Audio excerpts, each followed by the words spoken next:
Welcome to Ping Pong Philosophy with Massimo Pigliucci. Massimo Pigliucci is the KB Irani Professor of Philosophy at the City University of New York. You can learn more about him and his work in the description down below.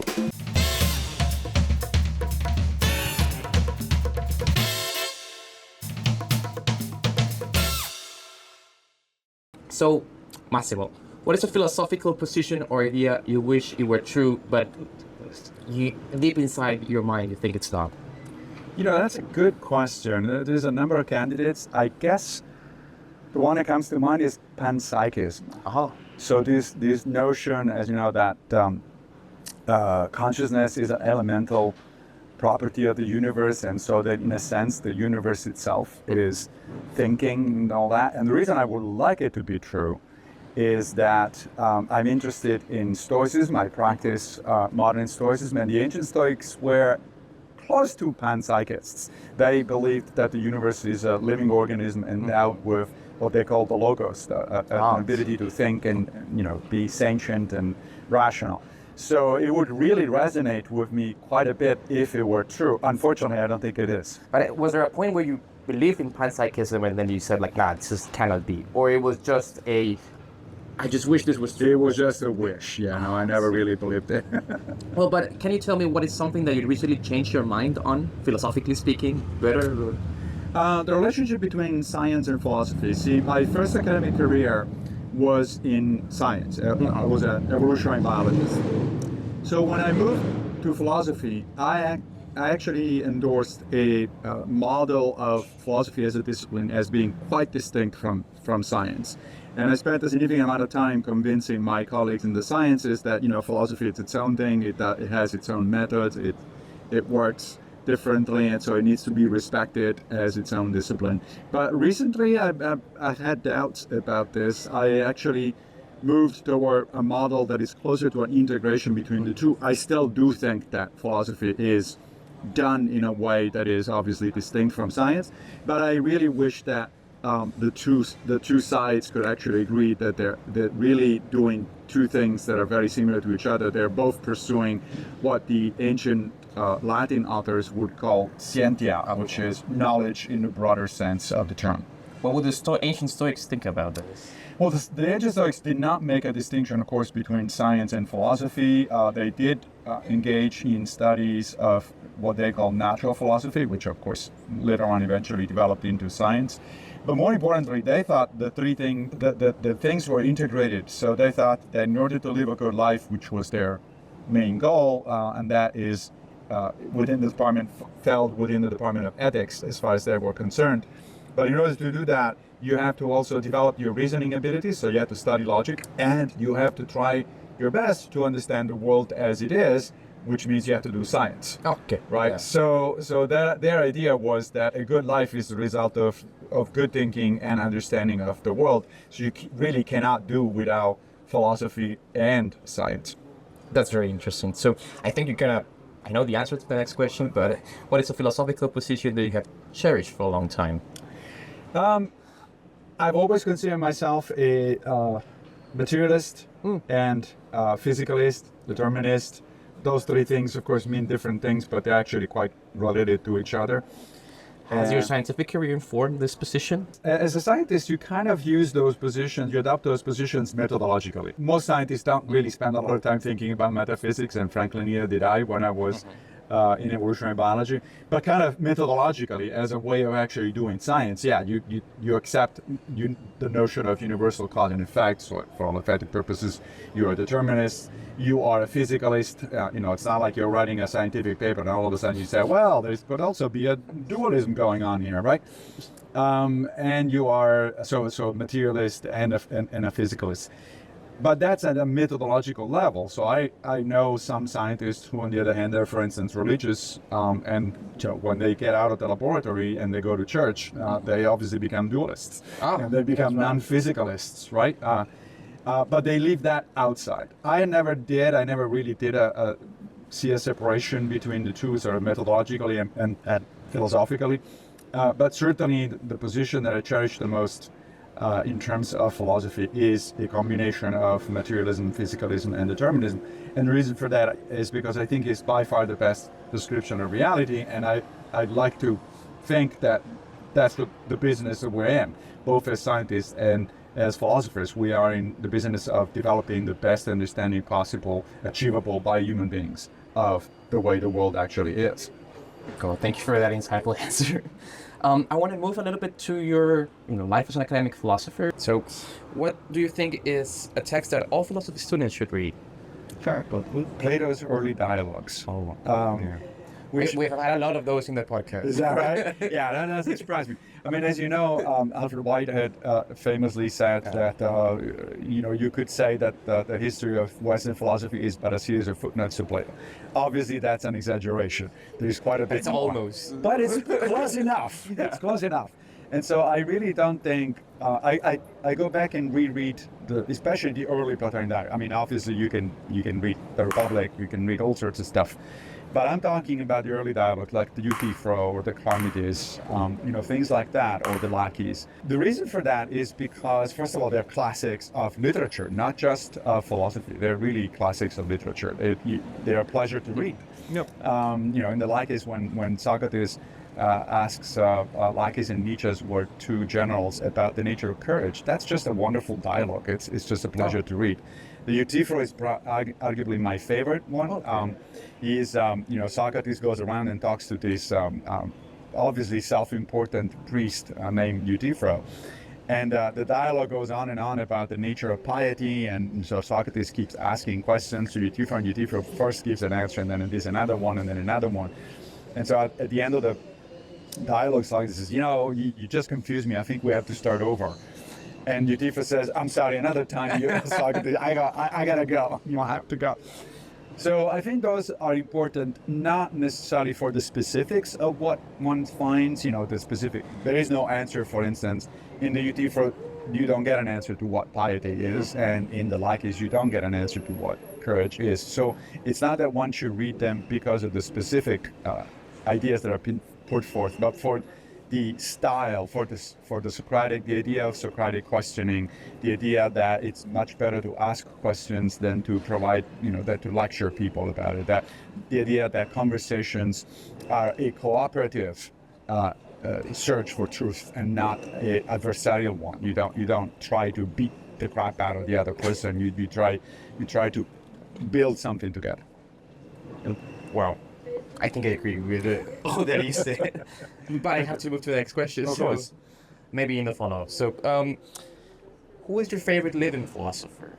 And if you don't have a favorite living philosopher, can you tell us a characteristics in philosophers nowadays that you admire? I'm sure I could come up with a favorite living philosopher, but actually one of my favorite philosophers just died recently, and that's Dan Dennett. Oh yeah, So that counts. Right? Yeah. Dan was interesting. I mean, not necessarily. It's not that I agreed with every one of his positions. I just liked him as a person and as a philosopher. I had the pleasure and privilege to meet him several times. He actually wrote one of the letters of recommendation for my job my first job as a philosopher. So he was also very kind about these kinds of things. But it was just a pleasure to be around. One of those minds that you can't wait to go out and have a drink together and just talk for hours and hours and hours about whatever it is that comes up.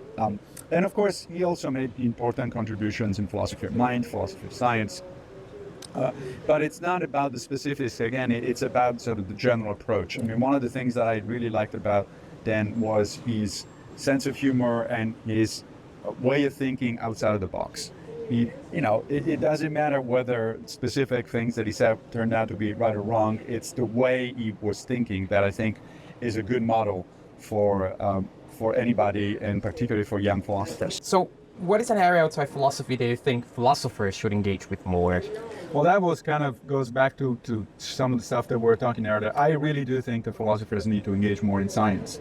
And this is certainly not an original thought on my part, and plenty of people have said that. And of course, there are also plenty of people who think that no, philosophers should stay away from science. Often when you bring in science, you're immediately accused of scientism. So the notion that you treat science as kind of a worshipping thing, and that you think it's the only important thing to do. I don't think that science is the only important thing to do. There's plenty of other interesting things. There's plenty of other even academic disciplines. Like we were having these meetings here in Turin at the Department of Mathematics. I think mathematics is a crucial discipline, but I don't think it's a science. So right there, it's not a question of worshiping science. However, if you are a philosopher, no matter what you're doing, if you're doing metaphysics, you're in the business of understanding how the world works. How can you possibly do that without taking science seriously? If you are an ethicist, you are in the business of telling other people how they should behave in the world. Again, if you don't understand science, if you don't know, for instance, about human nature and human relationships, if you don't know about psychology or even neuroscience, how can you possibly do that? So almost anything else, if you're into epistemology, right, you really better have an understanding also of how science works or fails to work. When it fails, it's an understanding of course, if you're doing philosophy of science, as I do, then obviously you have to have an understanding of science. So it's hard to imagine, even aesthetics. You can come up with interesting theories of aesthetics, but they better be at least connected at some level with what we know from developmental biology, evolutionary biology, neuroscience about what we call a sense of aesthetics, because we're living organisms. We think that certain things are beautiful or not. In part, I don't want to be reductive and all that sort of stuff, because that's another accusation. Oh, you're just a reductionist. I don't know what that even means necessarily. But I certainly don't think that anything in philosophy really is ultimately too far from the sciences. Now, that said, that doesn't mean we should just give up philosophy and do only science. There is lots of, the world is much more complicated, much more interesting than that. But honestly, to do philosophy without a serious engagement with the sciences, I think it's a losing proposition. Oh, wow. So what do you think of a scientifically informed philosophy? That is a shift that is happening of like neuroscience informed philosophy of mind, right, and biology. So we agree perfectly with that shift, Right. Yes, I'm obviously perfectly in favor of that. I think one of the areas where it's not happening fast enough is metaphysics. Oh. A lot of metaphysics still is, at least in a certain tradition, a certain way of doing metaphysics, what people refer to often as analytic metaphysics. Mm-hmm. It's still somehow independent, far from science. Now, there are people who are trying to correct that. For instance, my colleagues, James Lediman at University of Bristol and his co-author Don Ross, right? So they do write about what they call scientific metaphysics. And again, the notion there is not that you just give up the metaphysics and just do science. That's not what they're proposing. But they're suggesting that anything that is completely detached from the empirical, completely detached from the way in which, from the scientific understanding of the world, is problematic. Right? So for instance, a classic example of modern analytic metaphysics is the David Chalmers' ideas about dualism and Pete zombies and all that sort of stuff. I mean, I don't know what to say about it, right? So, sure, interesting ideas, but they're kind of, they're not going anywhere. In fact, they haven't been going anywhere for a long time. They have not been making any contribution whatsoever to neuroscience or to philosophy of mind at a serious level. And the reason for that is because they're detached from the empirical. Well, thank you for this answer. We're going to move to the last segment of the podcast. Sure. So I'm going to very quickly ask you, when was the first time that you included text written by you in a course you taught? So one of the first courses that I taught as a philosopher, as I said, I moved from evolutionary biology to philosophy. One of the first courses that I taught at City University in New York was critical reasoning, which is kind of an informal logic kind of thing, right? And the first edition that I did of that course, there was a large section on pseudoscience, on the distinction between science and pseudoscience, the demarcation problem and all that sort of stuff, as a test of critical thinking. And so for that one, I did include a book that I wrote a few years ago called Nonsense on Stilts, which is precisely about that. It's about the separation between the distinction between science and pseudoscience, on what that distinction is based from an epistemological and philosophical perspective, and also when it fails, because there are some areas where you say, well, I'm not sure. Is this science? Is it pseudoscience?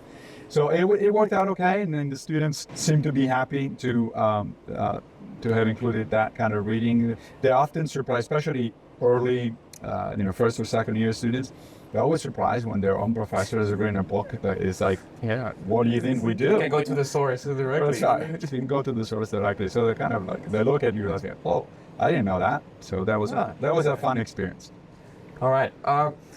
So I'm interested in this question because in the next question, because you studied in Europe for a while and then worked in the US. But is there somewhere in the US or in Europe that you think that they have the best academic calendar? That's hard for me to say because I actually have not taught much in Europe. I've taught actually last year a course here on science and religion here at the University of Torino. But it was the first course ever that I taught, which was challenging because I actually had to teach it in Italian, which is my first language. But I'm used to teaching in English. All the terminologies. All the terminologies in English. So I spent a lot of time trying to figure out, okay, how would an Italian say this? And also, on top of that, even in the United States, there are different ways of arranging an academic calendar. Right? So there are universities that do semesters and universities that do, sort of trimesters. So I don't know that there is a way that it's obviously the best.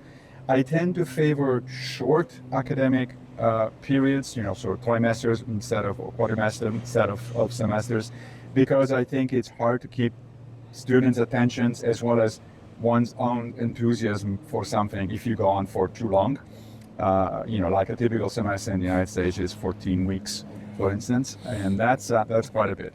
If you make it shorter, and a little bit snappier, then you have more enthusiasm for the material, and the students, of course, don't get fatigued as much. So I think that generally speaking, shorter terms are better. But you could argue the way there's one of the interesting things about different universities is that they experiment with different formats. So whatever works in a sense.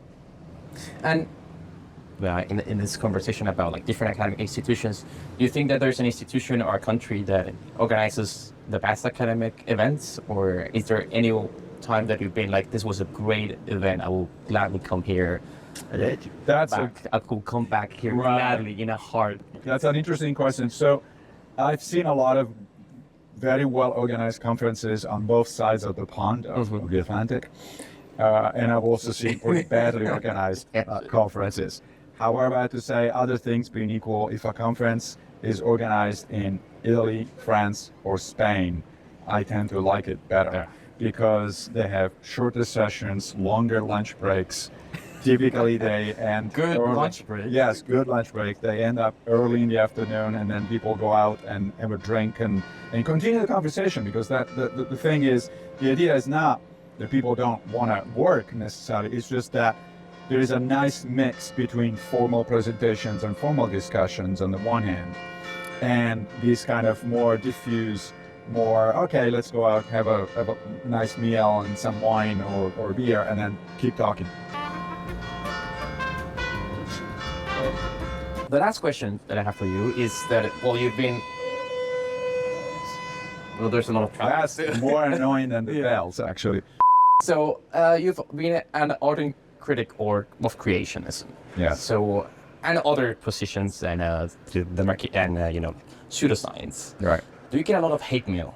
Oh, that's a good question. No, not a lot actually. In fact, I do get a lot of mail about those topics, and usually it's divided into two major groups.